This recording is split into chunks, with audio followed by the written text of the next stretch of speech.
Bien, bonjour à toutes et à tous. Je suis Pierre Pédicot, le directeur de l'Institut français. Je suis très heureux de vous accueillir avec toutes les équipes.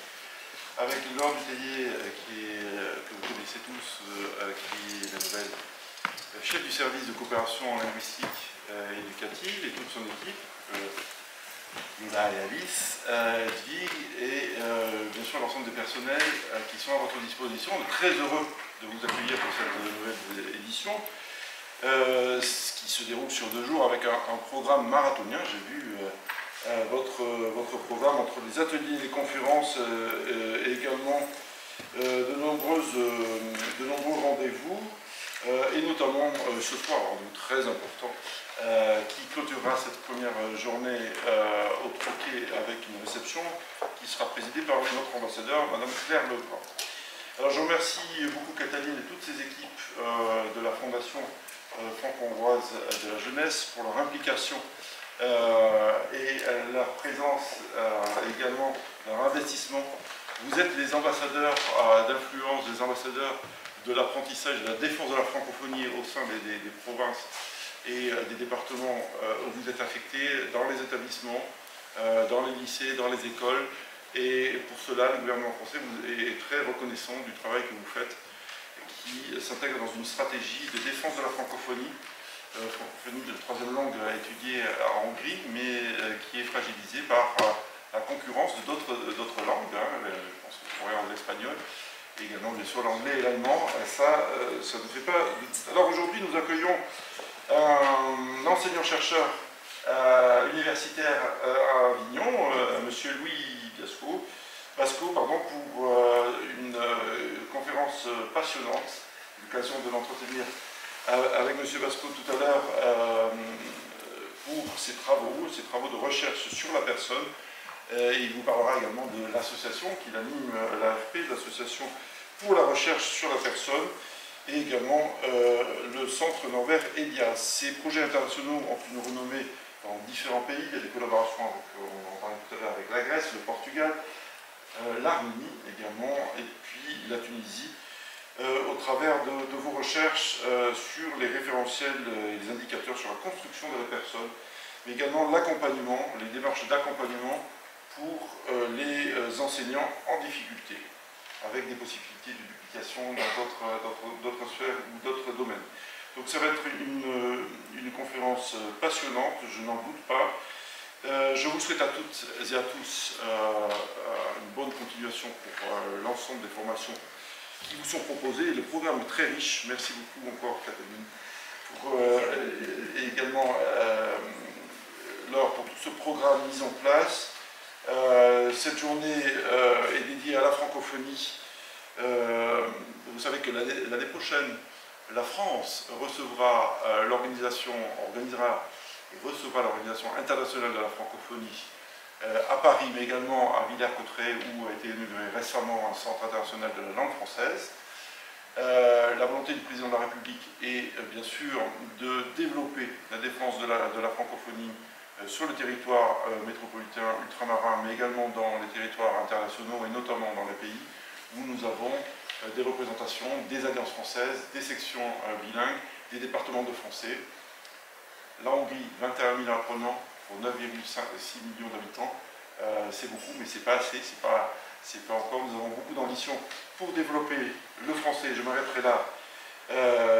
Notre ambition, elle est multiple sur la contribution de l'ouverture des sections bilingues et sur l'apport que nous allons emmener, et la présidente de la République, Katalin Novak, qui est francophone, qui a étudié en France, a émis le souhait, à l'issue d'un entretien qu'elle a eu avec le président de la République, d'aider à la francophonie, au soutien à la francophonie. Nous avons prochainement une réunion pour essayer de nourrir cette réflexion et d'esquisser ce qui sera un plan offensif de défense de la francophonie. Comptez sur nous pour valoriser, aider le métier de professeur de français en Hongrie, les jeunes générations d'enseignants de FLE. Je sais que ce n'est pas facile tout le temps, mais il y a une organisation, il y a une volonté de vous regrouper, de vous aider, de vous former et de vous soutenir avec un enthousiasme qui n'est jamais défaillant. Merci encore au nom du gouvernement français de tous les efforts que vous faites. Vous vivez des expériences uniques qui vous serviront tout au long de votre carrière, et l'investissement que vous faites en Hongrie portera bien sûr tout au long de votre enrichissement. Et pour la Hongrie, c'est l'assurance que les idées que nous véhiculons, la défense des valeurs francophones, des valeurs européennes, seront assurées dans un pays où le dialogue est parfois fructueux, mais parfois aussi difficile. Donc merci encore pour tout votre travail. Merci. Je laisse la parole à M. Basco pour une conférence qui, je n'en doute pas, sera passionnante. Merci encore. Merci bien.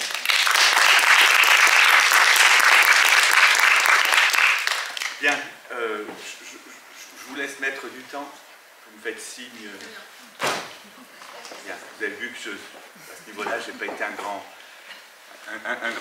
maître là. Hein. Dans l'heure qui a précédé, je n'ai pas vu le temps passer.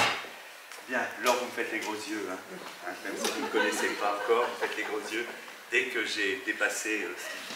Bon, en tout cas, merci à vous d'être présents ce soir. Merci de cette attention que vous allez porter peut-être aux propos que je vais essayer de vous témoigner, hein, plutôt que de vous annoncer. Je préfère témoigner des propos et peut-être ainsi, c'est peut-être ce qui est prévu, peut-être un échange aussi à un moment donné à la fin de ce temps de présentation. Alors, comme l'a dit le directeur de l'Institut, j'étais enseignant-chercheur parce que depuis 1 an, je ne me suis mis qu'à la recherche. J'ai quitté mon poste d'enseignant-chercheur parce que, en tant que psychologue, j'étais un peu trop envahi par trop de choses dans le département dans lequel j'étais, et il me fallait vraiment me consacrer à la recherche, au moins pour quelques années encore. Et donc c'est la raison pour laquelle je suis maintenant uniquement chercheur au centre Lambert Elias, qui est un centre situé à Marseille et qui regroupe le CNRS, l'AMU, Aix-Marseille Université et Avignon Université. Et puis je crois aussi l'école de hautes études en sciences sociales, mais je ne suis plus certain voilà, il me semble. En tous les cas, merci à vous pour votre accueil ce soir.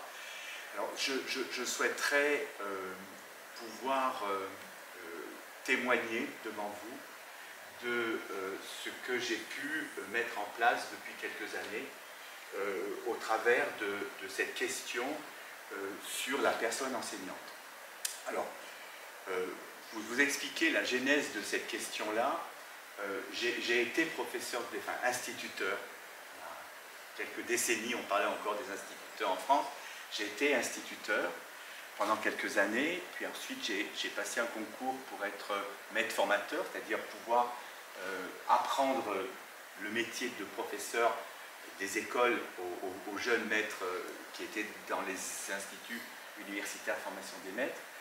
Et parce qu'il me fallait avoir plus de bagages théoriques, j'ai repris des études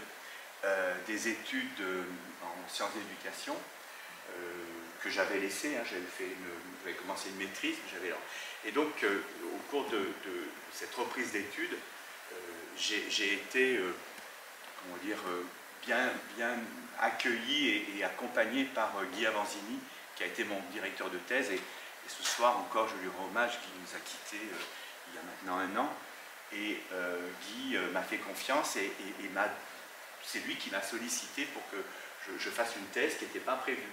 Hein. Et déjà, il y a une première chose que je peux vous dire à chacun d'entre vous, c'est que dégagez-vous de toute programmation de vos vies. La seule chose qui est sûre, c'est la progression de vos vies. Dégagez-vous de toute programmation. Parce que la programmation implique obligatoirement à un moment donné la déception. Tandis que si vous progressez au quotidien, vous ne pourrez pas être déçu. Vous êtes peut-être un peu jeune encore pour me croire totalement à ce niveau-là, mais vous penserez à moi dans quelques années. Vous verrez que je n'ai pas totalement tort, ou je n'aurai pas totalement tort en tout cas ce soir. Donc, pour vous dire qu'à aucun moment j'avais programmé rentrer en thèse et faire un doctorat en psychologie de l'éducation. Et puis voilà, je me suis laissé guider.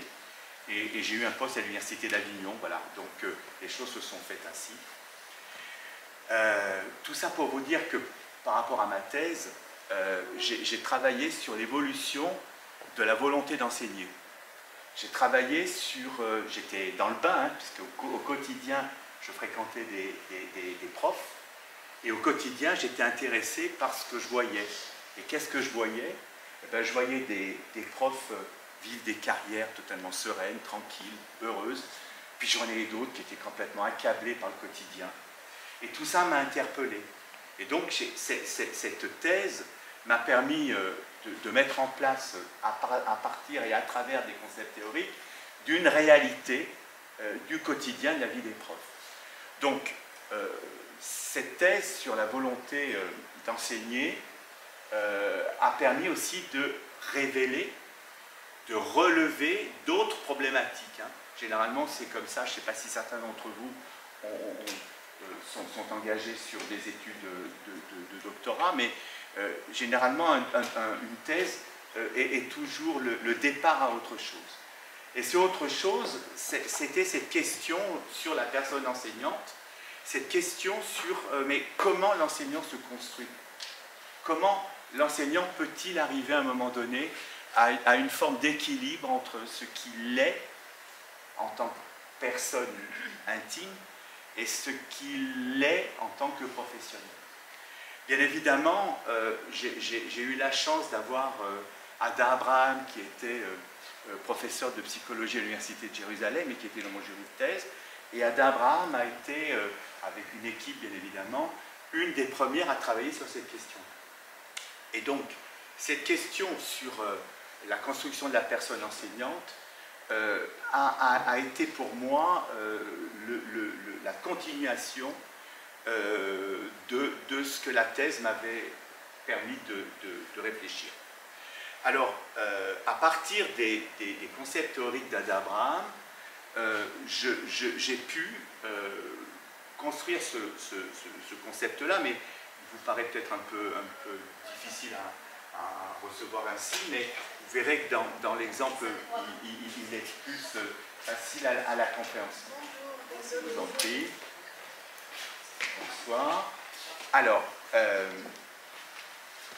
et à la rencontre des personnes en difficulté, et c'est ce qui m'interpellait, chaque fois que je rencontrais des enseignants qui étaient en grande difficulté, et quand je parle d'enseignants en difficulté, ce n'est pas ceux qui avaient quitté le métier, parce que ceux-là, ils quittaient le métier, c'était terminé, hein. Ils étaient soulagés, ils avaient laissé de côté ce qui était leur poids quotidien. Mais moi, j'étais avec ceux qui restaient dans le métier et qui vivaient des difficultés. Et quand je discutais avec eux, à aucun moment j'entendais, vous savez, je suis alourdi parce que je sais pas comment gérer le regard de l'élève, je ne sais pas comment gérer mes contacts avec mon équipe. Et à aucun moment j'entendais quelqu'un me dire, M. Vasco, je suis embêté parce que je ne sais pas rédiger une fiche de préparation. Une fiche de préparation, ça s'apprend. Du temps peut-être, mais ça s'apprend. C'est ce qui s'appelle la didactique, hein, gérer les contenus. Par contre, la pédagogie, la relation à l'autre, le vrai, quoi, le quotidien professionnel, l'échange avec un élève dans le regard, l'échange avec ses collègues dans le regard, l'échange verbal aussi, eh bien tout ça, eh bien, il faut aussi l'apprendre. En tout cas, il faut à un moment donné faire le point sur ces questions-là pour pouvoir effectivement apprendre ce qu'il y a à apprendre. Et toutes ces questions ont été celles qui ont fait émerger la problématique qui a été la mienne sur comment ou en quoi se construit la personne enseignante. Alors, on voit dans un premier temps, à travers ce schéma, ce qui est de l'ordre de son intimité. Vous, enseignant, vous êtes ce que vous êtes, dans votre réalité, dans votre intimité. Et votre réalité, votre intimité, vous ne pouvez pas en faire fi dans votre quotidien professionnel. vous arrivez dans votre classe avec ce que vous êtes. Hein, mais, parce que vous arrivez dans la classe, à un moment donné, il faut porter la persona. Hein, persona en latin, le masque. Je porte le masque. Alors, il y a quelques années, c'était facile de porter la persona. Enfin, facile. C'était plus facile de porter la persona. Je mettais ma blouse grise, j'étais maître d'école. Vous savez, les médecins portent la blouse blanche. La persona, il la porte. Hein. Mais la blouse blanche, le patient, il sait que je suis médecin. Hein. Bien. Donc, cette persona, elle est obligée à vivre.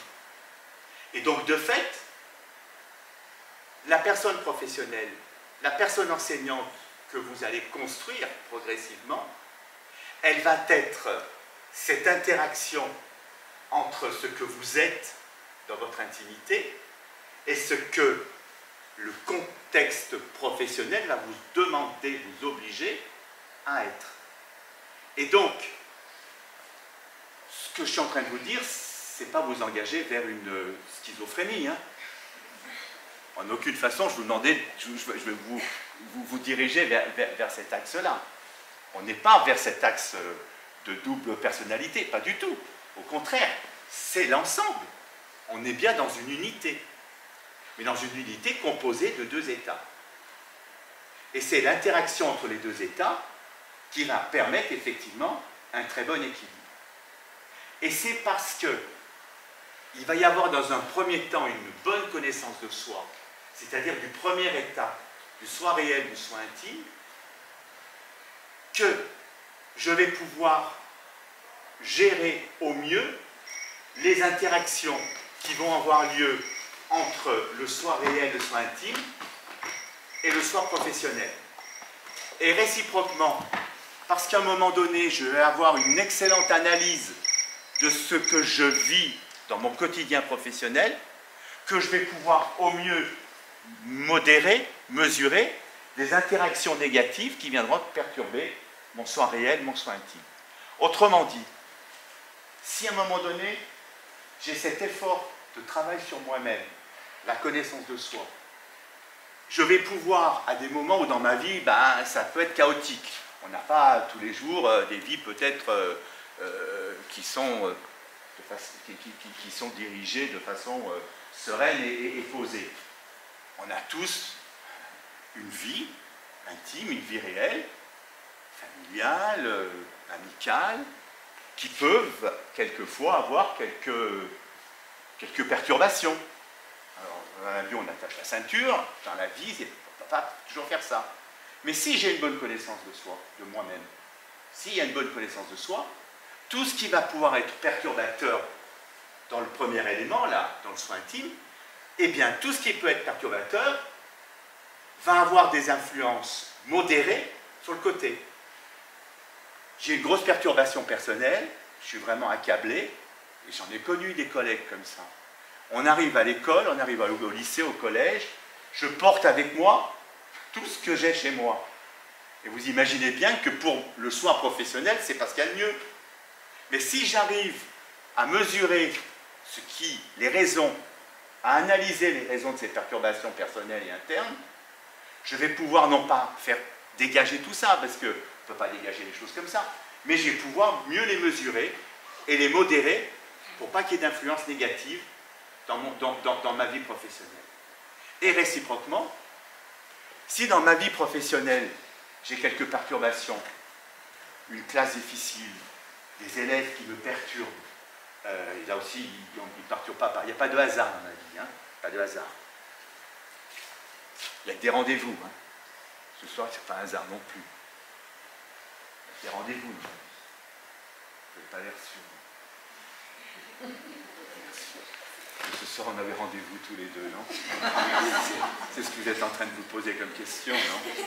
Il n'y a pas de hasard. Pas de hasard. Je l'affirme. Et donc,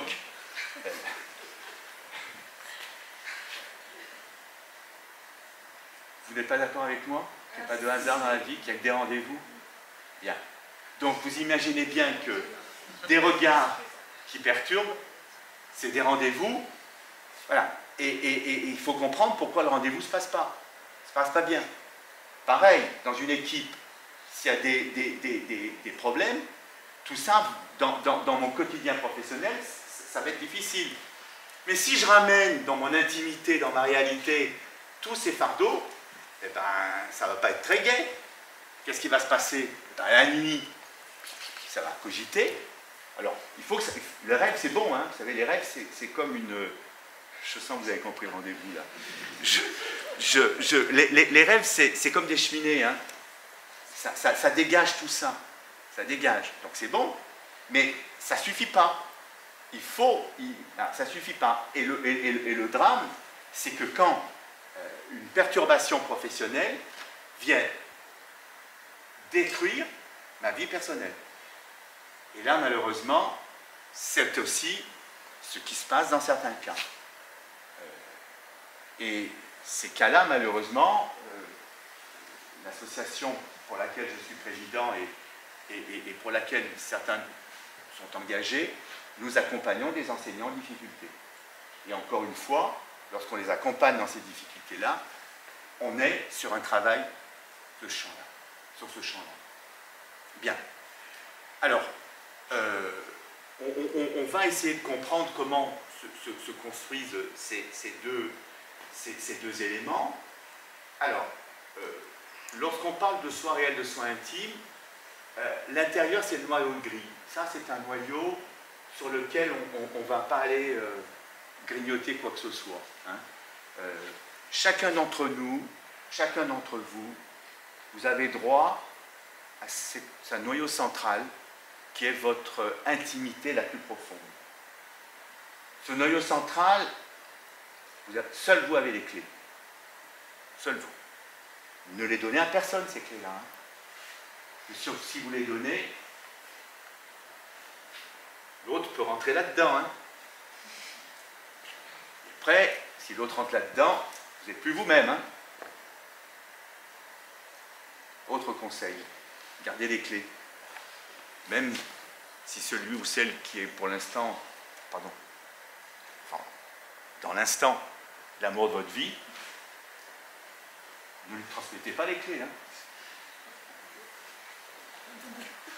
Non, même pas de double. Ne lui transmettez pas les clés. Hein. Seuls les psychiatres comportementalistes, parce que vous le souhaiteriez, là les clés, si vous les gardez.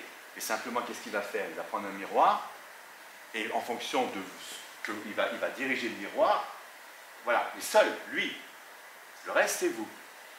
C'est très sérieux ce que je dis. Hein. Ceux qui commettent des erreurs sont ceux qui laissent rentrer... qui? Ou presque. Ou presque. Alors, le gros souci dans cette question de noyau dur, c'est les manipulateurs. Alors eux, ils savent y faire, hein, les manipulateurs. Alors eux, les clés, ils les ont rapidement. Parce qu'ils savent faire. Et les manipulateurs sont d'une intelligence extrêmement élevée. La preuve, c'est qu'ils n'aiment pas dire je suis manipulateur, tu vas me filer tes clés. Hein. Pas ça. Au contraire. Ils vont savoir progressivement entrer à l'intérieur de vous-même pour vous déposséder complètement de ce que vous êtes. Et faire de vous leur objet. Et de faire de vous ce qu'ils veulent pour eux-mêmes. Il y a d'excellents films qui ont été faits. Hein. Il y a un film avec Michel Piccoli, dont le nom m'échappe. Vous êtes jeune, peut-être que vous ne l'avez pas vu. C'est un chef d'entreprise qui a un jeune qui, dans son entreprise, il va tellement manipuler. Ça vous dit quelque chose, non? Vous le cherchez? Voilà, je me souviens plus. Pardon? Piccoli, oui. Mais vous êtes jeune, c'est pas une histoire de culture. Ça. Voilà, c'est un film, c'est un nom composé, il me semble. Pardon. Donc de fait, là, vous voyez, bon, et là, les manipulateurs, ils sont experts en la matière. Et malheureusement, on peut tous être victimes des manipulateurs. Tous. Donc les clés, vous les gardez bien. Et pour vous. Et pour vous. Voilà. Donc, c'est aussi pour vous dire que lorsqu'on travaille sur l'accompagnement, lorsqu'on aide les enseignants, bien évidemment, ce noyau-là, on ne le touche pas. Merci, monsieur. Vous voyez que vous avez maintenant cette connaissance-là. Je vous remercie encore. Une étrange affaire. Donc, si vous voulez, vous verrez comment un manipulateur arrive à entrer dans la personnalité de l'autre et va jusqu'à détruire complètement sa vie personnelle. Hein. Le jeune employé, il ne sera plus rien puisqu'il est sous la domination. Voilà. On peut être tous victimes des manipulateurs parce que justement, ils ne s'affichent pas comme tels. Hein. Alors donc, je reviens à ce schéma. Donc nous, quand on est avec des enseignants en difficulté, on ne rentre pas là-dedans. Hein. Bien évidemment, on n'est pas dans ce schéma-là. Alors, plusieurs indicateurs sont importants pour relever comment vous pouvez vous reconnaître dans votre réalité. Le premier indicateur, c'est la question des qualités. On a tous des qualités. Mais quelquefois, on a quelques retenues à énoncer nos qualités. Parce que certains peuvent dire, mais attendez, si j'énonce mes qualités, c'est un peu la prétention. Non, c'est aussi l'attestation d'un travail sur soi-même. C'est pas pour rien que dans certains entretiens de recrutement, on demande aux candidats relever au moins 3 qualités qui sont les vôtres. C'est pas pour rien. C'est justement pour savoir si le ou la candidate a déjà fait un travail sur elle-même à ce niveau-là. La qualité, c'est je suis. Elle est intrinsèque à la personne. Intrinsèque. Hein? Nous avons tous des qualités. Et c'est le quotidien de nos vies, c'est l'expérience de notre quotidien qui va révéler les qualités. Elles sont en nous et elles apparaissent dans notre vie au regard de notre expérience. Hein? Donc l'expérience est souvent révélatrice de nos qualités personnelles. La qualité, c'est je suis. La qualité, c'est je suis. Et elle va introduire, voilà, une interaction dans notre soi professionnel. Elle va introduire la compétence. La compétence, c'est je suis capable de. Et c'est parce que j'ai telle qualité que je vais pouvoir construire telle compétence. Et en particulier, des compétences, pour nous enseignants, des compétences professionnelles. 3 types de compétences professionnelles, les savoirs savants académiques, ceux que vous avez acquis par vos études et que vous êtes peut-être toujours en cours d'acquisition. Deuxième type de compétences, ce sont les compétences de savoir-être, comportement, attitude. Troisième type de compétences, ce sont les compétences de savoir-faire. Parce que j'ai certaines qualités, je pourrais avoir certaines compétences de savoir-être. Les compétences, ça se construit. Ça se construit. Hein. C'est pas pour rien que certains de vos élèves, parce qu'on peut transposer notre travail, notre réflexion à la personne étudiante ou élève, c'est pas pour rien que certains des élèves, au niveau des savoir-être, ont quelques difficultés dans l'affirmation de certaines compétences, parce qu'ils n'ont pas certaines qualités.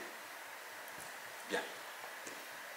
Alors, il n'y a pas de hiérarchie dans les qualités. Hein. On a tous des qualités qui peuvent bien sûr se regrouper, mais aussi être différentes. Deuxième type d'indicateur sont les valeurs. La valeur, elle est en nous, et c'est ce qui nous permet à un moment donné d'apprécier ce qui est autour de nous, d'apprécier notre quotidien. Et où la valeur a de l'importance par rapport au soin professionnel, c'est que la valeur qui est donc dans sa réalité, dans son intimité, la valeur va être en interaction avec les pratiques. Parce que j'ai telle valeur personnelle, je pourrais avoir telle pratique professionnelle. Et c'est là où certains se trompent complètement, par exemple au moment des recrutements des professeurs, où certains candidats se trompent complètement. Parce que ils n'ont pas assez, à un moment donné, eu cette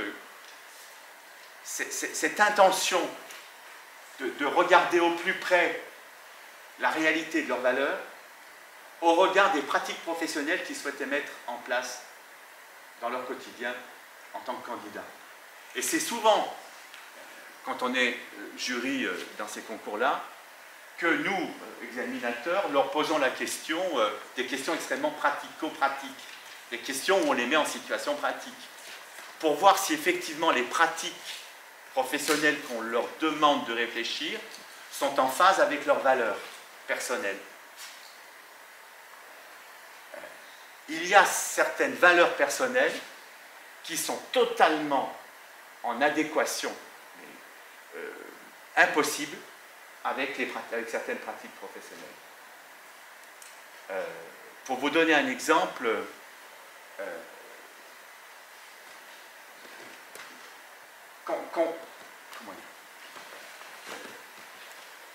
je vous donne un exemple auquel j'ai été souvent confronté, c'est-à-dire à des candidats pour les écoles d'aide-soignants ou d'infirmiers, où on demande à ces candidats-là quelles sont pour eux leurs valeurs essentielles de vie. Bien. Et souvent, il y a l'empathie, la sympathie, qui sont des valeurs importantes. Et on les place dans des situations de professionnels où on leur demande l'accompagnement qu'ils pourraient avoir, par exemple en soins palliatifs, qui sont des services extrêmement difficiles, puisque généralement ce sont des services qui accompagnent les fins de vie. Et dans cet échange que l'on peut avoir au niveau de ces candidatures, on met très vite le candidat face à une incohérence. C'est-à-dire que, bien évidemment, l'accompagnement de fin de vie demande des valeurs personnelles fortes, mais si je ne maîtrise pas suffisamment les valeurs de sympathie et d'empathie, je risque de me mettre dans une position professionnelle délicate. C'est-à-dire que lorsque j'accompagne un deuil, ou j'accompagne une personne en fin de vie, et la famille de la personne, je ne peux pas moi non plus être complètement effondré parce que j'ai face à moi la réalité professionnelle. Et c'est souvent là que le candidat se rend compte d'une incohérence et d'une difficulté qu'il aurait peut-être à vivre s'il était recruté comme infirmier ou comme aide-soignant. Encore une fois, ça ne veut pas dire qu'il ne faut pas d'empathie ou de sympathie, ça veut dire que ces valeurs-là doivent être maîtrisées au mieux pour pas qu'elles auraient une influence négative dans la pratique professionnelle. Vous comprenez ce que je dis? Enfin, vous comprenez, c'est pas pédagogique ça. Que ceux qui ne comprennent pas, ils vont dire non, je ne comprends pas, ils ne vont rien dire. Mais dans mon propos, c'est vraiment une intention pour vous faire comprendre que ce que je suis par mes qualités et ce que je ressens, ce que je vis par mes valeurs, doivent être mesurés au mieux pour pouvoir être au plus gérés dans ma vie professionnelle. J'ai connu des enseignants qui étaient incapables dans leur vie professionnelle de recevoir dans certains témoignages d'enfants des maltraitances. Mais dans l'incapacité totale de pouvoir être présent au sens noble du terme dans l'accompagnement de ces gamins qui vivaient des maltraitances. Parce que ces enseignants-là n'avaient pas fait ce travail préliminaire de connaissance de soi, tout particulièrement au niveau de leurs valeurs. Et donc, il n'avait pas de possibilité de gérer ces valeurs-là qui pourraient être effectivement très nobles, très fortes, très nobles, mais n'ont pas eu la possibilité de les gérer dans leur quotidien professionnel. Et si on n'engageait pas ces enseignants-là dans un travail sur la connaissance de soi au niveau des valeurs, cette gestion des valeurs personnelles, eh bien ces enseignants-là tombaient très très vite dans une dépression totale. Et on les recevait justement parce qu'ils s'effondraient complètement. Donc, deuxième indicateur, c'est celui qui fait référence aux valeurs personnelles. Troisième indicateur, c'est celui qui relève les traits de personnalité. Alors, les traits de personnalité, je pourrais vous transmettre des tests que l'on fait passer aux enseignants, qui relèvent des tests gratuits en ligne, qui relèvent effectivement des éléments de sa personnalité qu'il est bon de repérer pour pouvoir mieux les maîtriser. De pouvoir mieux les maîtriser. Parce qu'encore une fois, dans la vie professionnelle, je dois être cette personne-là qui porte le masque. Quatrième indicateur, c'est l'estime de soi. L'estime de soi, c'est cette possibilité de se reconnaître tel que l'on est. C'est-à-dire cette possibilité de dire ce que je suis réellement, cette reconnaissance de soi, au plus juste possible. Cinquième indicateur, c'est celui qui fait référence aux sentiments. 4 sentiments dominants pour chacun d'entre nous: la peur, la colère, la joie, la tristesse. Nous sommes tous animés par 4 sentiments dominants. Chacun de ces sentiments dominants peut être lui-même avoir une arborescence avec d'autres sentiments. Alors, pourquoi c'est important de relever quel serait notre sentiment dominant ou nos sentiments dominants? Eh bien, parce qu'à un moment donné, si je suis dans la joie, il n'y a pas de connotation ni positive ni négative dans ces 4 sentiments-là. Mais la joie, ou peut-être à un moment donné, néfaste dans son quotidien. Je ne peux pas toujours être dans la joie. Cette joie doit être mesurée, modérée, gérée, comme la tristesse. Et encore une fois, la tristesse est positive. Elle peut être très très forte si elle est bien gérée. Voilà. Donc il y a un travail là-dessus, sur, encore une fois, cette bonne connaissance de soi au travers de ces sentiments dominants. On peut en avoir plusieurs, mais généralement il y en a. Mais oui, si. Oui, papa. Je voudrais juste savoir la différence entre sentiment et émotion, s'il y en a une là. Alors, le sentiment, c'est clair. C'est joie, peur, colère, tristesse. On a l'émotion, comment dire, c'est le premier abord. C'est ce qui arrive en tout premier. C'est ce qui arrive en tout premier et qui peut révéler le sentiment. L'émotion, c'est le prime abord. Et elle est la révélation du sentiment. N'ayons pas peur des émotions. Mais encore une fois, il faut que ce qui va arriver derrière soit connu ou reconnu. Dites. Le dégoût et la surprise ne comptent pas comme des sentiments. Le dégoût et la surprise. Oui, ce sont des si grosses émotions avec la joie, la peur, oui. la tristesse. Elles arrivent après. Okay. Pardon, ils arrivent après ces sentiments-là. Enfin, ils arrivent après. Il n'y a pas une hiérarchie, mais ils découlent des 4 premiers. Ils découlent des 4 premiers. Parce que je peux effectivement avoir une réaction par rapport à chacun de ces sentiments. Le pouvoir personnel. Le pouvoir personnel, c'est celui qui permet à un moment donné de décider. Le pouvoir personnel, il va me permettre à un moment donné de dire je veux, j'ai décidé, je fais. Bien. Alors, dans l'estime de soi, quand je vous ai dit c'est une bonne connaissance de soi, c'est parce que en lien dans le sort professionnel, il va y avoir alors deux éléments. Le premier élément, c'est l'estime de soi. Voilà comment je me reconnais. Voilà l'image que j'ai de moi-même. Et dans le sort professionnel, il va y avoir deux images en lien. Deux images. Une image, on va y venir tout de suite, qui est comment je veux que les autres me voient.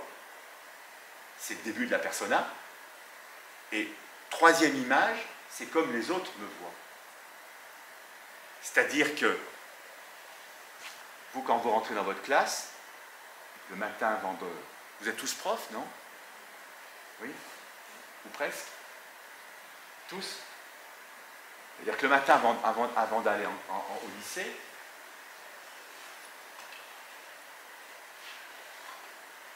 vous allez entrer dans un scénario.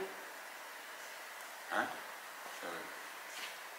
Monsieur, il a une posture sur laquelle vous allez jouer, certainement. J'ai dit certainement. Le foulard que vous avez mis cet après-midi, il n'est pas là par hasard. La couleur que vous avez choisie, il n'est pas là par hasard. C'est un rendez-vous avec le public avec lequel vous allez être.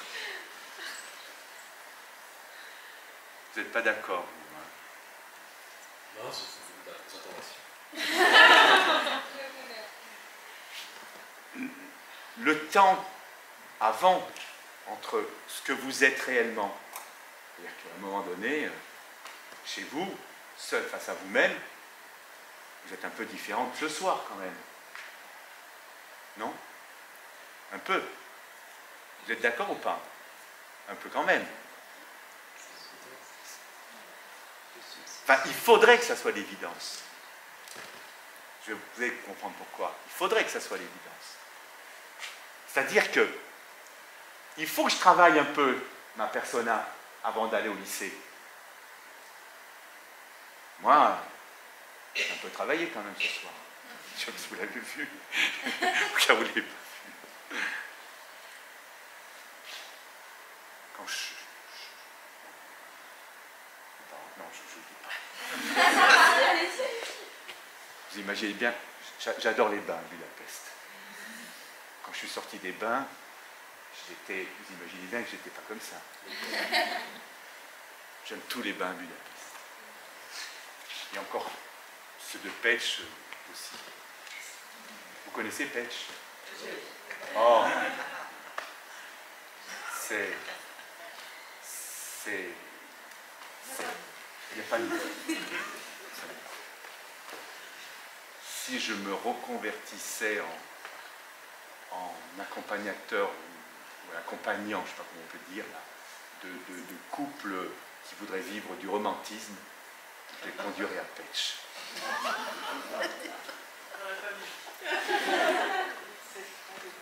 Donc si un jour vous avez envie de romantisme, de vivre le bonheur le plus pur, allez vivre rien qu'un week-end à Pécs. Et j'exagère pas, hein. C'est que du bonheur. Je travaille depuis 20 ans avec Eva Olszewski, que vous connaissez. C'est une amie, c'est une collègue, c'est une amie, et avec 20 ans, avec Eva, depuis 20 ans, on a mis en place beaucoup de choses, et en particulier, nous travaillons là-dessus. Oui, donc,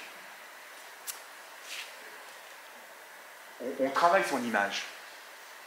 On travaille son image. Quand je rentre en classe, au lycée, quand je vais retrouver mes élèves, je travaille ma persona. Et où, je reviens, excusez-moi, hein, je vous prends un peu en aparté, mais on a toujours besoin de quelqu'un. Toujours besoin. Vous avez dit que c'était l'évidence, mais il faut que ça soit l'évidence. Parce que je ne peux pas arriver en classe tel que je suis. Ce n'est pas possible. Je dois travailler ma personne. Je dois travailler ma persona. D'abord pour protéger une partie de ma réalité. Parce que voilà. Et donc, nous travaillons avec les enseignants, surtout ceux qui ont des difficultés, nous travaillons énormément sur ce désimage. Première image, dans l'estime de soi, l'image que j'ai vraiment de moi-même et l'image que je veux donner de moi-même. Parce que là, il doit y avoir un écart. Alors, on a des tests, hein. On a des tests, et il doit y avoir un écart. Je dois m'engager sur cet écart-là. Je ne peux pas arriver au lycée, devant mes élèves, tel que je suis. Même si j'ai une bonne image de moi-même, je ne peux pas. Et il y a un troisième niveau d'image, c'est comment les autres me perçoivent, comment les autres me voient. Trois images. Comment je me vois, comment j'ai envie que les autres me voient, et comment les autres me voient réellement. Et là, il y a un deuxième travail à faire, où là, il ne doit pas y avoir d'écart. Parce que si je travaille bien le premier écart, il ne doit pas y avoir entre le deuxième et troisième niveau d'image d'écart. Et quand il y a des problèmes, c'est aussi à ce niveau-là. C'est-à-dire qu'à un moment donné, il y a quelque chose qui ne se passe pas comme ça devrait se passer, et le public, élèves, étudiants, ne me perçoivent pas tel que j'aimerais qu'ils me perçoivent. Et là, pour la personne, c'est destructeur. Parce que là, elle va se sentir accablée, elle ne va plus rien comprendre, ce qui va se passer dans sa vie professionnelle, pourquoi les élèves ne m'aiment pas, pourquoi... Enfin, vous savez très bien que dans ce métier, on n'est pas là pour être aimé. Hein. Pardon ? Ce n'est pas un inconvénient. C'est pas un inconvénient, mais c'est pas la finalité. L'amour, vous l'avez ailleurs. Hein. Enfin, c'est ce que je vous souhaite. Hein. Ça vous parle. Quand je dis l'amour, vous l'avez ailleurs, ça vous parle. Je vous sentais concerné. Qu'est-ce qu'il a dit? Pardon. Il a dit quoi? Il a dit s'il y a quelqu'un ici. Ah, vous cherchez? Vous voyez que je ne suis pas venu par hasard. Hein? Je ne suis pas venu par hasard. Hein? Mais non, mais l'amour, vous l'avez bien. Vous l'avez, l'amour. Vous l'avez. Oui. Mais si, vous avez l'amour. Mais si. Peut-être que... Enfin bon, vous l'avez. Donc, mais c'est très important. Je vous dis ça parce que certains rentrent dans le métier aussi... non, l'amour... on ne va pas rechercher l'amour de ses élèves, l'amour des collègues. Non, la bienséance, la bienveillance. Bien. Après, on peut trouver parmi les collègues quelqu'un, mais c'est autre chose. Non, ça ne vous plaît pas, ça, les collègues, non. Non, moi, je trouve ça difficile de se détacher de cette importance d'être aimé des élèves. En fait. Non, je ne vous dis pas qu'il faut se détacher de cette importance-là, mais ce n'est pas votre finalité. Vous, votre objectif, c'est transmettre des connaissances. Dans le contexte le plus paisible, le plus serein, le plus posé, le plus... Comment dire? Le plus agréable, le plus fort dans ce qu'on a engagé de nous-mêmes. Mais l'objectif, ce n'est pas d'être aimé. Si maintenant vous avez des retours d'affection, bien sûr, moi je ne vous cache pas qu'à Noël, quand j'avais des cadeaux, j'étais content. Hein. Et les années où j'ai même eu un vélo une année, j'étais content d'avoir un vélo. C'est aussi une marque de tendresse, mais je ne l'ai pas le matin pour ça. Vous comprenez ce que je veux dire? Ça peut, bien évidemment, Mais il ne faut pas que ça soit une finalité. Il ne faut pas que ça soit une fin en soi. Sinon il va y avoir quelque chose qui va s'engager, mais pas positivement après. Comprenez ce que je veux dire? Oui, tout à fait. Et vous avez raison, mais je pense que je ne trouve pas un synonyme meilleur que l'amour pour le moment. Mais c'est une condition. Ce n'est pas une finalité, mais c'est une condition. Aimer ce qu'on fait. Aimer pas un élève, mais aimer ce que l'on fait. Il faut aimer son métier. Moi, je dirais aimer son métier. Et aimer les élèves. Aimer pas... Il faut aimer son métier. Si j'aime mes élèves et si j'aime mon métier, je vais être en harmonie avec le public classe. En harmonie avec le public classe. Mais c'est très très important de ne pas avoir cette finalité-là. Hein? Mais bien sûr, si j'aime mon métier, je vais être en harmonie. En harmonie. Et je vais avoir effectivement des interrelations qui vont apporter du plus. Une bonne ambiance. Non mais une ambiance. C'est important l'ambiance, on y reviendra aussi dans un instant. Je regarde votre... Si je vous regarde de poignet, c'est parce que j'essaie de... Mais c'est pour ça j'arrive. 7h26. On a encore un peu de temps. J'ai encore un peu de temps. Bien. Voilà. Donc attention aux images de soi, hein, mais on va y venir. On y reviendra. Par contre, ne pas aimer son métier, ça peut engager effectivement à un moment donné des impossibilités. Si j'aime pas mon métier, c'est sûr que j'aurai du mal à recevoir l'élève en tant que personne. Hein.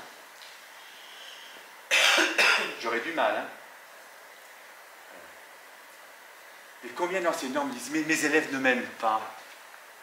Mais qu'est-ce que vous entendez par les élèves ne m'aiment pas? Ça veut dire quoi? Oui, mais ils n'ont pas d'affect à mon égard. Et là, on réfléchit. Et en fin de compte, le problème, il ne vient pas des élèves, il vient du prof. Il vient du prof. Parce qu'à un moment donné, il y a quelque chose qui ne s'est pas instauré dans la classe. Je disais tout à l'heure à votre directeur que j'ai à un moment donné fait des missions d'inspection dans les établissements, mais en tant que... j'étais pas inspecteur, hein, et dans le privé, dans l'enseignement privé, et la première chose que je faisais, puis j'ai eu beaucoup d'élèves stagiaires que j'ai inspectés dans les éclats, première chose que je regardais, mais je ne sais plus si ça se fait autrement aujourd'hui, je vieillis, c'est le climat de la classe. Le climat. Première chose que je regardais. Je regardais où je rentrais. Est-ce que je me sentais chez moi? Est-ce que je me sentais chez moi? Et c'est souvent ce que je disais à mes élèves. Je leur disais, vous êtes chez vous, on est chez nous. On est chez nous. Et souvent quand ils sortaient pour aller aux toilettes ou emmener des papiers dans une autre classe, ils frappaient. Je dis, mais on ne frappe pas chez soi. Moi je ne frappe pas quand je rentre chez moi. Je rentre chez moi. Mais monsieur, non, moi je ne frappe pas. Vous êtes chez vous. Et ça c'est important. Se sentir chez soi. Vraiment. Et c'est la première chose que je regardais dans une classe. Est-ce que les élèves, est-ce que le prof se sent chez lui? Est-ce que l'ensemble se sent dans la même unité? Est-ce que voilà. Et c'est ça. Et quand on se sent chez soi, il n'y a plus besoin de se poser des questions. Je suis aimé, je ne suis pas aimé. Non. Parce qu'à un moment donné, on peut très bien prendre, en fonction de nos dispositions personnelles, à des moments, je peux être aussi, j'ai envie de ne pas parler, j'ai envie de... même on peut très bien, quand on est chez soi, enlever un peu de réserve. Hein. On ne peut pas non plus sauter au cou de tout le monde en permanence. Hein. Je ne sais pas, mais ça serait difficile, hein. Vous imaginez le scénario. Bien. Alors, donc voilà pour le soin intime, le soin réel. Vous avez vu comme c'est important. Alors, ce qui est important de retenir, c'est que ce travail-là, c'est chacun d'entre nous qui doit l'engager. Alors, nous, ce qu'on fait avec les enseignants en difficulté, c'est qu'on travaille chacun des éléments. C'est pour ça qu'on parlait de situation d'urgence, on ne peut pas intervenir en situation d'urgence. C'est que du travail à moyen terme qu'on peut engager. Deuxième élément qui est important, qui va rentrer en interaction, donc, c'est le soi professionnel, c'est-à-dire le soi de l'enseignant. Le soi de l'enseignant, il est lui-même subdivisé en 3 états. En 3 états. Premier état, c'est le soi idéal, les motivations. Il y a 3 types de motivations. Motivation active, motivation passive, motivation matérielle. Encore une fois, à ce niveau-là, il n'y a pas de hiérarchie. Il n'y a pas une motivation qui vaudrait mieux que l'autre. C'est-à-dire, oui, mais une motivation active, c'est peut-être mieux, monsieur, si moi je m'engage de façon active dans le métier.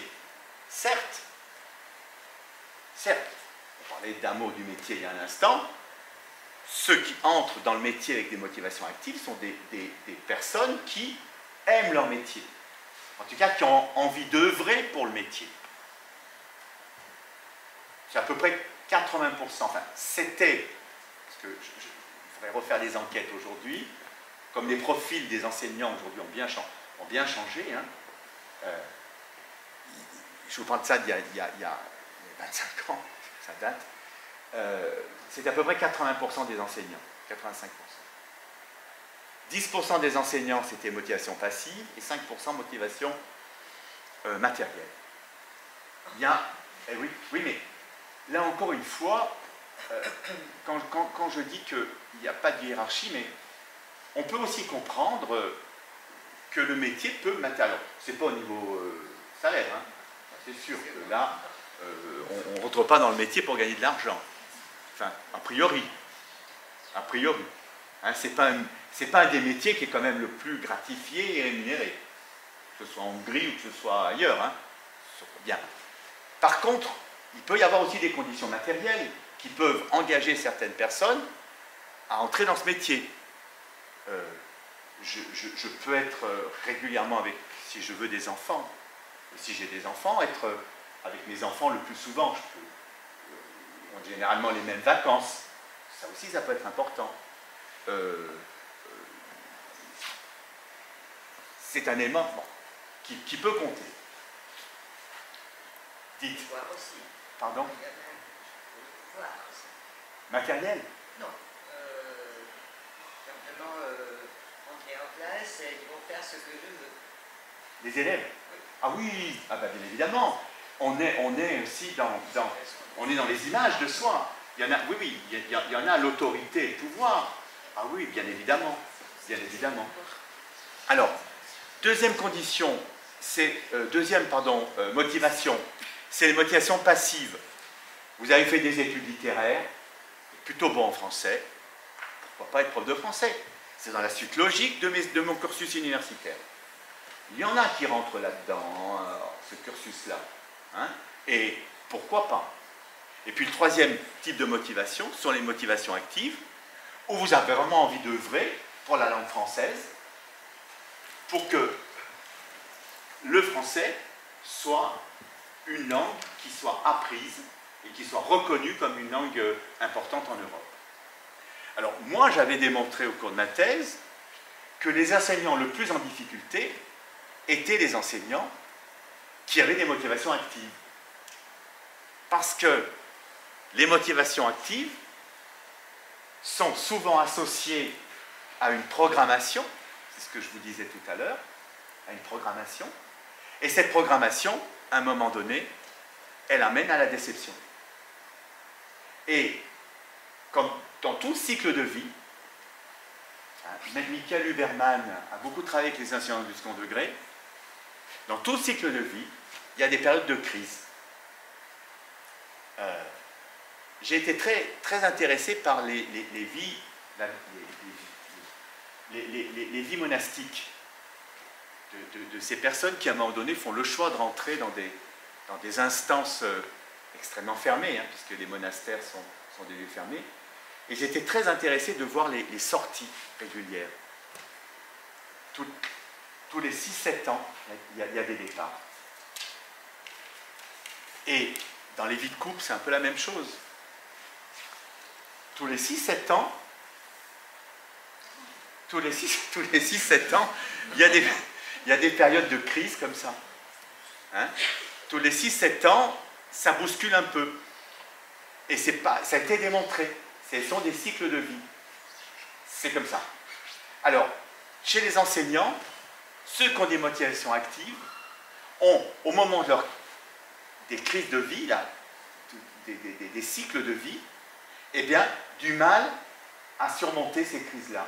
Parce que la déception est tellement forte, ils sont rentrés dans le métier avec tellement d'engagement, tellement de volonté, tellement d'intérêt à œuvrer, qu'ils ne sont pas au bout de ce qu'ils souhaiteraient. Et donc, de fait, la déception, parce que la programmation était tellement forte, que la déception vient complètement les déséquilibrer. Alors, ceux qui arrivent à partir, comme je vous l'ai dit tout à l'heure, eux, ma foi, ils s'en sont sortis, mais ce sont les autres qui restent. Parce qu'après, c'est difficile de rester quand on est en difficulté. Et paradoxalement, ceux qui vivent le mieux leur carrière enseignante, ce sont ceux qui ont des motivations passives. Parce que leur programmation est mesurée, et de fait, ils vivent une carrière beaucoup plus tranquille. Et voilà. C'est ce qu'on a pu démontrer. Je ne dis pas que c'est ce qu'il y a de mieux, hein, mais c'est ce qu'on a pu démontrer. Alors voilà pour le soi idéal. Le soi idéal, il faut le travailler. Il faut que chacun d'entre vous, vous puissiez mesurer la qualité de votre soi idéal. La réalité, excusez-moi, la réalité de votre soi idéal. Qu'est-ce qui nourrit votre soi idéal? Et comment ce soi idéal est-il nourri? Parce que il est nourri au départ par votre engagement pour être prof. Mais ensuite, il faut le nourrir hein, pendant votre carrière. Sinon, il va s'effondrer. Hein, il faut le nourrir. Si vous avez une motivation active, dégagez-vous de la programmation et continuez à le nourrir autrement. Par des actions, voilà. On arrive à faire tout ça. Hein. Bien. Alors, concernant le soin institutionnel. Alors, le soin institutionnel, il est fait de deux états lui-même. De deux contrats, pardon. Le contrat pédagogique. Le contrat pédagogique, c'est celui auquel vous devez adhérer en tant que prof de français. L'établissement dans lequel vous êtes tous en fonction. L'établissement dans lequel vous êtes a ses règles de fonctionnement. Il vous faut respecter ces règles-là. Mais le respect de ces règles de fonctionnement, donc le contrat pédagogique, eh bien, il n'est pas toujours facile. Parce qu'à un moment donné, il y a peut-être des éléments avec lesquels je ne suis peut-être pas toujours en phase. Mais vous devez de respecter ce contrat pédagogique. Ça, c'est le premier point. Généralement, c'est le règlement intérieur de l'établissement auquel il faut adhérer. Ensuite, le contrat didactique. Alors, le contrat pédagogique fait souvent référence aussi au savoir-être, compétences, hein, dont on parlait tout à l'heure. Le contrat didactique, lui, c'est celui qui va vous demander, en tant que professionnel de la langue française, de pouvoir au mieux enseigner le français à vos élèves. Ce contrat didactique, lui-même fait référence à des éléments tels que des contenus disciplinaires, la maîtrise de la langue française, et puis tout ce qui va s'y référer. Les ouvrages avec lesquels vous allez travailler, la façon dont vous allez faire travailler vos élèves, les méthodes donc, avec lesquelles vous allez être engagé. Hein. Et puis surtout aussi, n'oubliez pas, dans le contrat didactique, c'est d'expliquer toujours à vos élèves comment vous allez les évaluer. Parce que là aussi, quelquefois, il y a des problèmes avec les élèves, parce qu'à certains moments, les élèves ne vont même pas savoir comment ils vont être évalués, et du coup, ils se retrouvent à des moments face à des situations dans lesquelles ils sont perdus. Hein? Vous devez vous-même, dans ce contrat didactique, être en contrat avec vos élèves. Hein? Un contrat, ça unit deux ou plusieurs parties. Moi, toujours, en tant qu'enseignant, l'institution et les élèves. Alors, ce contrat didactique, il faut vraiment que vous pensiez à le travailler en tant que prof. Alors, ça ne veut pas dire que tout est négociable hein, dans la classe. Non, non, il y a des éléments on parlait de pouvoir tout à l'heure, le pouvoir doit être mesuré, bien sûr. Mais à un moment donné, c'est vous qui êtes prof. C'est vous qui avez été certifié comme professeur. Donc, tout n'est pas discutable, tout n'est pas négociable avec sa classe. Et donc, de fait, il y a un cadre dans lequel vous allez placer vos élèves. Et ce cadre-là, c'est vous qui le mettez en place. Et des éléments peuvent être, par contre, échangés avec vos élèves dans l'intérieur de ce cadre-là, parce qu'à un moment donné, il faut qu'ils comprennent le fonctionnement qui va être dans ce cadre-là. C'est ce qui s'appelle donc la mise en contrat avec ces élèves. Et puis, un des éléments, je vous dis, c'est l'évaluation. L'évaluation est vraiment plus qu'importante. Alors, troisième élément, c'est le soi social. Le soi social, lui, va faire référence totalement au savoir-être. Et donc, dans le soi social, il va y avoir, donc, on parlait des deux images tout à l'heure, hein, l'image sociale que vous souhaitez donner et l'image sociale qui est réellement perçue par les élèves. Et on en discutait tout à l'heure, il s'avère important que vous puissiez, vous, gérer les écarts. Entre la deuxième image et la troisième image, quasiment pas d'écart. Il ne faut pas qu'il y ait d'écart. Alors, dans ce soi social, j'avais noté, voilà, il y a le pouvoir de l'environnement. Il y a le pouvoir de l'environnement. Le pouvoir de l'environnement, c'est-à-dire l'instance institutionnelle qui va être l'établissement scolaire dans lequel vous allez travailler. Vous allez, de fait, peut-être vous positionner personnellement et professionnellement différemment selon l'établissement dans lequel vous allez être. Ce soi social, il est à travailler. Il est à travailler parce qu'aujourd'hui, être enseignant de français dans une classe, c'est être enseignant devant ses élèves, c'est être enseignant dans l'établissement avec une équipe, et c'est être enseignant avec l'environnement d'établissement. Je pense qu'ici, comme ailleurs en France, on ne peut plus rentrer dans sa classe et fermer sa porte, enfin symboliquement. Je fais partie d'une équipe de profs de français. La preuve, si vous êtes là ce soir, c'est parce que vous êtes certainement, peut-être par votre engagement et votre dynamisme, dans un groupe, là, peut-être, non, je n'ai pas bien tout compris. Oui, non, oui, on peut dire. On peut dire, voilà. Donc, il y a de fait une forme d'émulation qui se produit. Hein. On n'est pas seul. On n'est plus seul. Hein. On n'est plus seul, et heureusement. Hein. Mais, donc, c'est très important d'accepter ça dans son soi social, être prof devant ses élèves, être prof dans son établissement avec ses collègues, prof de français ou autres, et être prof aussi à l'extérieur, puisque peut-être que vous allez faire des échanges, hein, peut-être que vous allez avoir des partenaires économiques qui vont peut-être financer certains de vos projets, etc. etc. Donc ça, c'est très important aussi d'accepter ces trois postures-là. Ces trois postures.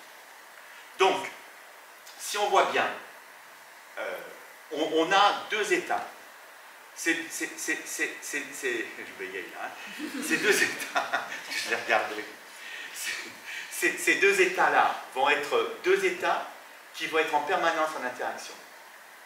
Ces deux états demandent à chacun d'entre vous, personne enseignante, d'avoir un regard le plus juste possible sur ce que vous êtes, votre réalité, et sur ce que vous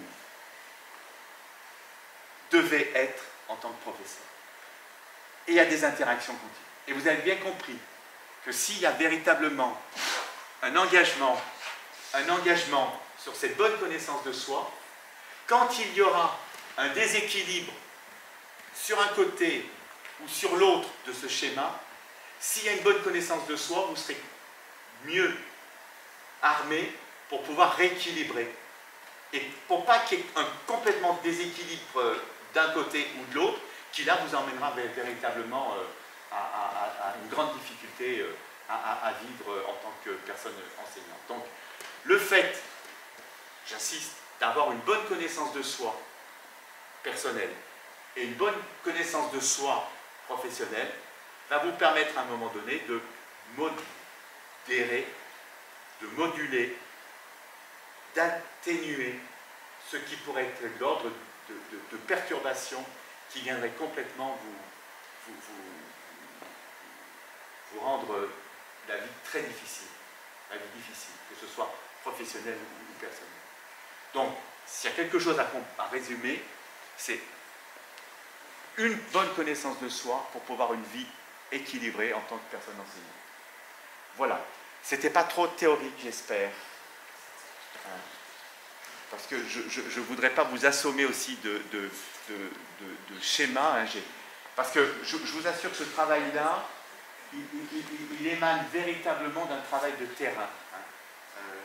On a véritablement construit ce schéma à partir de rencontres, à partir d'accompagnement d'enseignants. Il émane véritablement de tous ceux avec lesquels on a été pendant toutes ces années. Et comme je le disais tout à l'heure, je vous regarde de nouveau par rapport à Page, je dis bien quand même, je dis bien maintenant Page. Donc ce travail, il émane d'une équipe internationale, puisque on travaille avec trois universités d'Europe centrale, Prague, Cracovie et Page. On travaille avec l'université de Lisbonne. On travaille avec l'université d'Athènes et on travaille avec deux autres universités hors Europe qui sont Yerevan en Arménie et qui sont Djerba en Tunisie. Voilà. Et donc on a essayé on est toute une équipe à œuvrer ensemble. Donc avec Eva Oczewski, je prononce bien son nom de famille ou pas? Pardon, vous connaissez Eva Oczewski, c'est ça. Je suis désolé dans la prononciation, mais entre les S et les C, je me trompe les cheveux. Voilà. Mais pourtant, mais c'est toujours Eva pour moi. Voilà. Donc, on a véritablement mis ensemble un travail de coopération. On espère pouvoir se retrouver à Antibes pour un grand séminaire sur un travail de l'inclusion au mois d'avril, voilà, un séminaire sur l'inclusion. Et nous avons la chance, c'est ce que j'ai dit à votre directeur, et c'est pour ça que je vous regarde avec intérêt.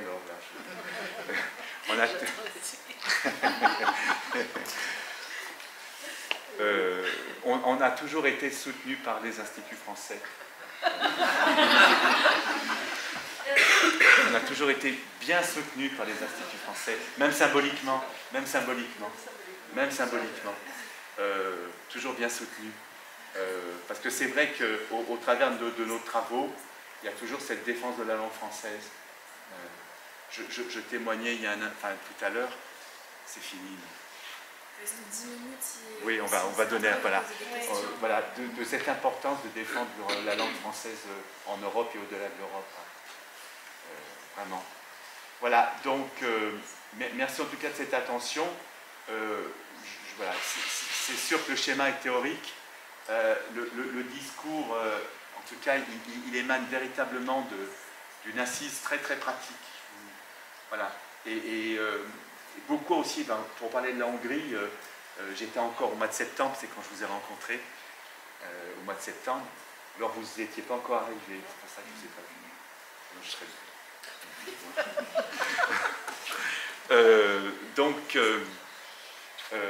donc j'ai travaillé le mois de septembre, on était en séminaire avec Eva au laboratoire. Eva a pris sa retraite, elle est toujours au laboratoire. Donc on a beaucoup travaillé avec Linda Nemeth, je ne sais pas si vous l'avez connue, elle est maintenant maître de conférence à l'université. On a beaucoup travaillé avec des étudiants encore sur cette question-là, hein, la question de l'inclusion. Et l'inclusion, bien évidemment, qui est en lien avec la personne étudiante. Hein, mais ça, c'est une autre. Bon, merci en tout cas de cette attention. Et puis peut-être un échange du rendez-vous que nous avons. Un échange, s'il vous plaît. Merci beaucoup pour Merci. cette présentation. Il y a quelque chose qui m'interroge un petit peu dans votre schéma. Je me demandais si vous conceviez le soi réel, intime et le soi professionnel comme deux soi parallèles, ou si le soi professionnel serait finalement une décision plus ou moins consciente de montrer ou dissimuler certains aspects de notre soi intime en fonction de la situation. Alors, oui, mais c'est important de le préciser, parce que ce qui est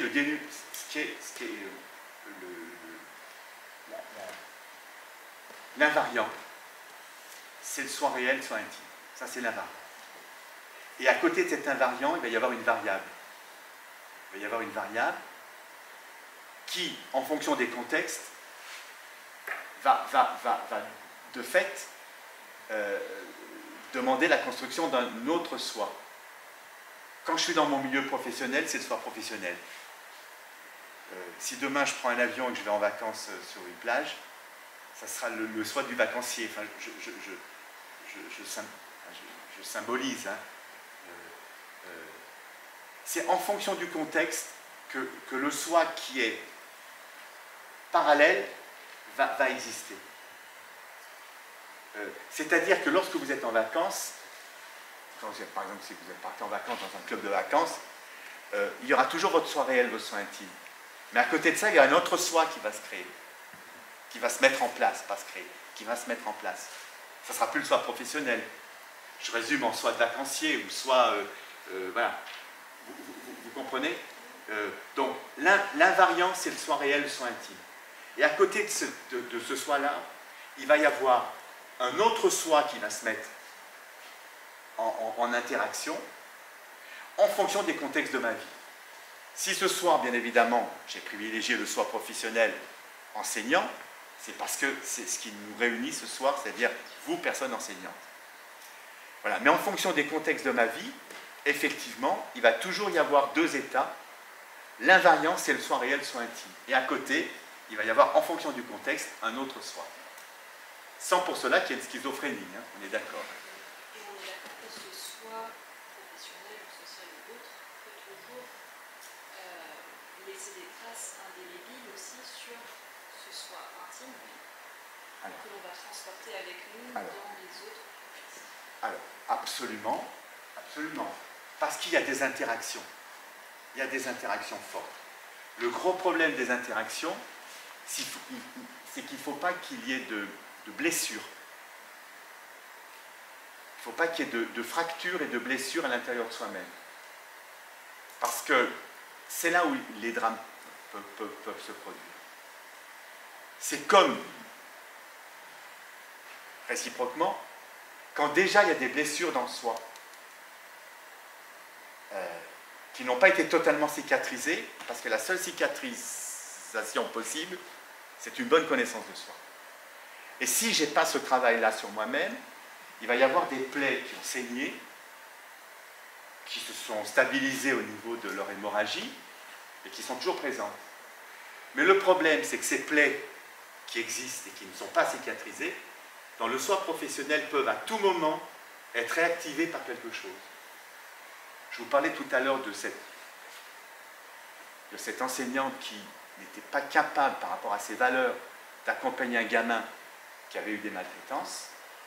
Et bien voilà, elle avait, sans rentrer dans le détail de cet exemple, et cette personne-là avait en elle-même, dans sa réalité, des cicatrices non cicatrisées, qui ont été réactivées au niveau de l'hémorragie parce qu'elle vivait dans son soi professionnel. Et de fait, c'est malheureusement souvent le cas. Moi, je me souviens aussi d'enseignants qui me disent « je ne peux plus voir mes élèves », mais au sens propre du terme. Certains ne pouvaient plus les voir physiquement. C'est dur, hein? Mais s'il n'y a pas un travail sur soi, on ne peut pas régler ça, hein? On ne peut pas régler ça, et même les rêves n'y arrivent pas. Vous parlez de cheminées qui dégageaient. On ne peut pas. Il faut qu'il y ait vraiment un engagement de travail là-dessus. Certains ne pouvaient plus voir physiquement leurs élèves. Certains ne supportaient plus les parents à un moment donné. Quand je vous parlais aussi de l'image de soi, c'est pareil les parents d'élèves. Je ne suis pas là pour qu'ils m'aiment. Je préfère qu'ils m'apprécient. C'est plus juste. Comprenez? Mais il y en a certains, ils veulent tellement être aimés de tout le monde. Hein? Certains veulent tellement que tout le monde les aime. Les élèves, les parents, les collègues. L'inspecteur. Non, non, non. Il faut être apprécié. Il faut être apprécié. Si ma finalité, c'est encore d'être aimé par tout cela, toute cette logique-là, non, non, à un moment donné, il y a quelque chose qui ne va pas aller. Hein. Qui va pas aller, qui va déstabiliser, quand je dis qui ne va pas aller dans l'équilibre. Mais où vous avez raison, c'est effectivement cette histoire de blessure. Hein. Il peut y avoir. Des blessures, ça peut être positif. Attendez, oui, parce qu'elle parlait de blessures. Non, j'ai parlé de traces indélébiles. Mais vous voyez, c'est. Et oui, mais voilà le problème, c'est que j'accompagne tellement de gens. Généralement, les gens ne viennent pas me dire tout va bien, je suis heureux, venez, on va discuter. Voilà. Mais bien évidemment, il peut y avoir effectivement, dans les interactions, des éléments extrêmement positifs qui nourrissent sa réalité et mes éléments positifs tels que mes qualités et mes valeurs ou mes traits de personnalité peuvent nourrir très positivement mon soi professionnel. Vous avez, oui. Je suis désolé d'être resté dans cet aspect plutôt sombre qui est malheureusement ce que je vis le plus souvent. Mais où vous avez raison, c'est effectivement que ce que je peux vivre professionnellement peut induire dans ma réalité, peut nourrir positivement des éléments de ma réalité, et réciproquement. Là, vous avez tout à fait raison. Mais j'y pense pas assez à ça. J'y pense pas assez. Oui. Alors, vas-y, allez-y. oui, allez-y. je peux vous interrompre. Mais bien on sûr. arrive, l'heure tourne, ça passe bien vite. On vous remercie infiniment pour C'est moi qui cette vous remercie de cette présentation. attention. On pourra continuer un peu demain si vous reste encore des questions. Oui, merci à vous. Hein.